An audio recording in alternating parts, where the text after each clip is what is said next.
Hey folks, thanks for tuning in. I'm Mike with Off Road Stuff, and today we're going to talk about just having a spare tire on your rig. Nothing fancy. We're going to do it DIY style. It's right here in your backyard. You don't need to take it to a tire shop. A couple things you're going to need. Nothing fancy. Same stuff you would probably have out on the trail. So stay tuned. All right. Well, I think we're ready. I got a couple pry bars. Um, I got some dish soap. I found a can of white lithium grease and just a bottle of water that most of us have in your rigs when you're out wheeling. So you might ask, why would you even need to change a tire and a rim on the trail? Well, this has happened a couple times with us. Not everybody has the same rim tire combination. We've had several people that have punctured a tire, then punctured their spare, and we didn't have one that we could just put on there. So we had to take the tire off of the rim from somebody else's spare so that we can get this particular person off the trail and home. So we're gonna give this a whirl here, see what happens.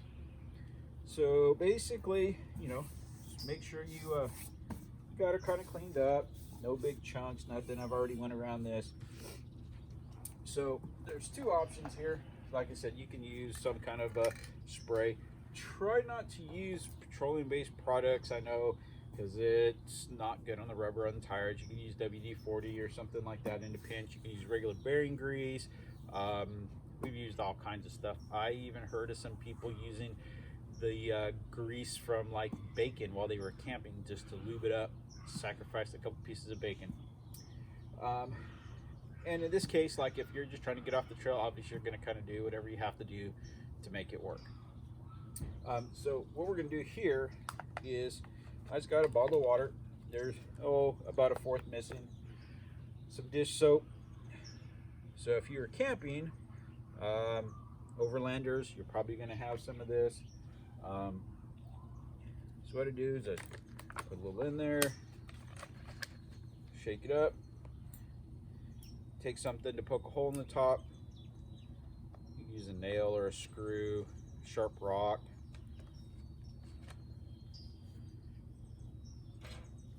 So then what I do is just kind of give it a little squirt around the rim here.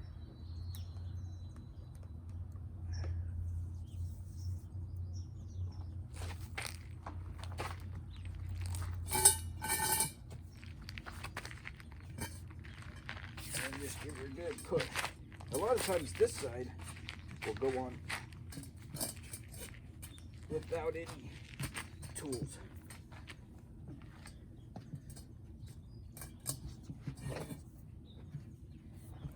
Sometimes you gotta work at it. The bigger the tires, the easier they are. I've done 33s and 35s like this and not even needed a pry bar.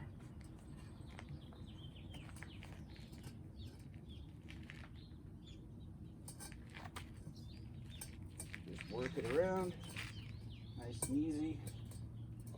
Don't get in a hurry.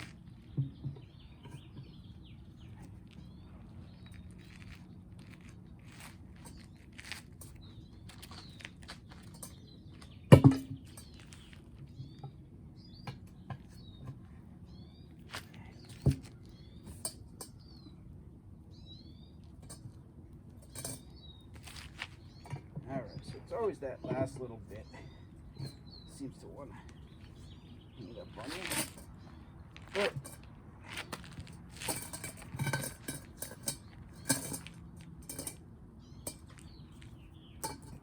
we'll get it.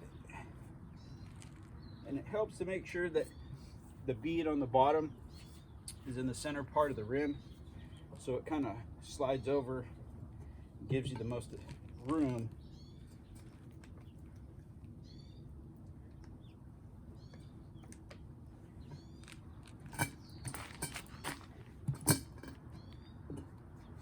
You got two people, sometimes this is a little bit easier. So you can get somebody to kind of stand on the rim and hold it for you.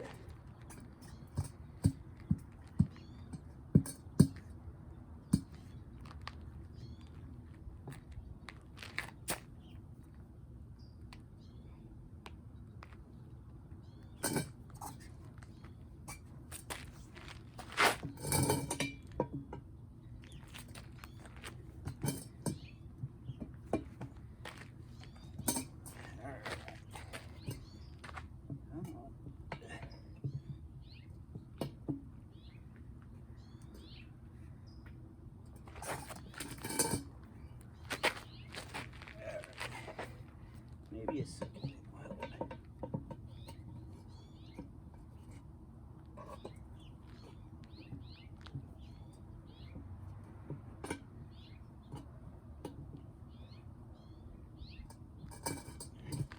There we go.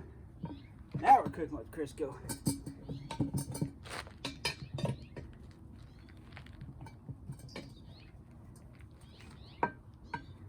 One more.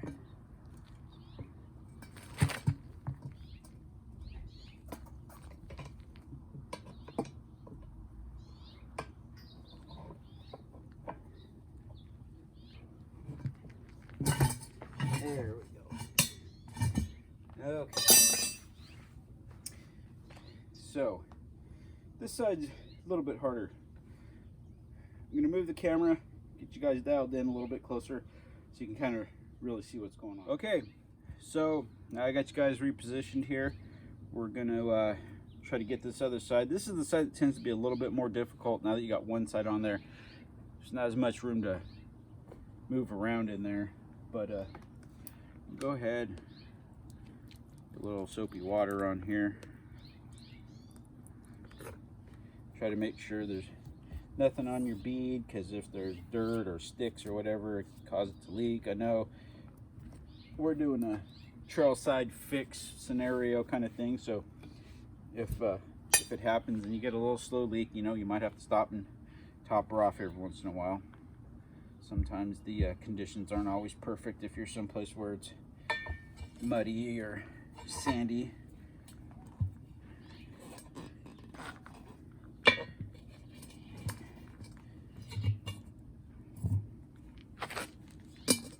And this tire isn't the best neither.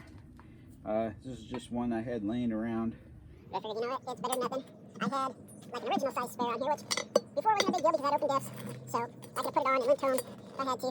But now that I put a locker in the rear, it would make driving it a little bit more difficult in the rear. And yeah, I could swap it for a front tire in the back, it's all the same size. But I only have to swap out one tire then. So now this is the part that is going to be a little tricky.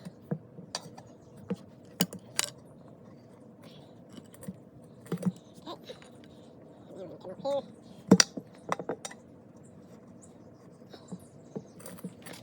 Again, you can get this the better off you are, because it'll drop below the bead, and you kind of shove it that way, offsets everything, makes it a little bit easier. And don't get carried away and try to get too big a bite. I find it's a lot easier if you just do a whole bunch of little movements like this. As you can probably see, yeah, this isn't the best tire, but it'll work for now, until I have time to pick me up a decent little spare. Boom, and she's on. Okay, so the next step is airing it up. Okay guys, real quick, in case there's some of you newbies out there, never really messed with the valve core remover. This is the valve core. This is what goes inside the valve stem. And then what you do is you just take this little guy, see the little notch in there? Oh, it fits in that notch right there. And then you just twist her in, she's threaded. You don't have to go crazy with them. Just give them a little like that, and you're good. All right, folks, so now that we got the tire onto the rim, I'm gonna show you how to seat the bead. It's pretty basic. Excuse the truck running. I gotta have it on so I can use my onboard air, because we are doing kind of a trail side driveway type fix. I don't have a shop, so we're just kind of doing what we have to do, just like you do on a trail. I am running the Viair 4000C. Thing's great. I've aired up tons of tires. on and off the bead, just, you know, coming off the trail. I've had 40-inch tires literally come off of the rim, so putting them back on, it's not a big deal. Definitely want to invest in getting me some onboard air. So anyways, like I showed you earlier, just by putting it on there and monkeying around, the back bead's pretty much set already. That was the whole point on my other video of having a 10.5-inch wide tire, and I'm running a 7-inch rim. You could probably even go to an 8. 7 is just kind of the stock. Some guys would say, oh, that's a 10.5-inch wide tire, you need to run a 10-inch rim to get the maximum width. Well, that's somewhat true. But what I've found when you're running low air pressure, if you're in the sand a lot, even some rock crawling, if you're down above 5 to 8 psi, I've seen these guys blow beads when they're running them wider rims. I like to run a little bit narrower one. Like I said, I made another video a little bit more in depth about that. So anyways, here we go. We're going to air this up. Oh, and I did notice that when I took the other tires off these rims, took the valve core out and it got misplaced. But luckily, I carry these little guys. There's all kinds of different pill bottles. I carry a couple spares, either for myself or somebody else. I've seen people go to air them down, pull them out, they're gone. So my little valve core tool in there. You guys have never seen one of those? Kind of looks like that.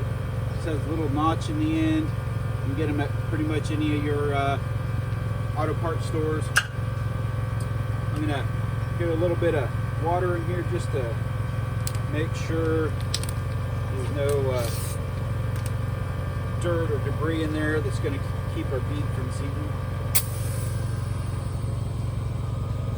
Look at that. I don't have to fight this.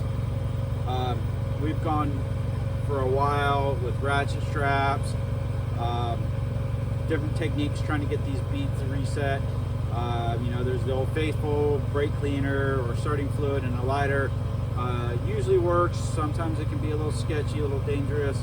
I always do that as kind of a last resort. But yeah, right here the bottom side's pretty much up on the bead. The top's coming around. Don't watch that because it'll shoot mud and dirt and all kinds of crap out. You don't want to get in your eyes. All right. So now we're just going to give her a little, just to make sure we ain't got no Mr. Bubbles. Check the back side. We got one spot here where we got a little bubble where it had somebody put spiders. Somebody put an old style wheel weight on there, the clamp style, and it did a little deal there, but it looks okay. Got a couple of bubbles here. Sometimes you can work those out.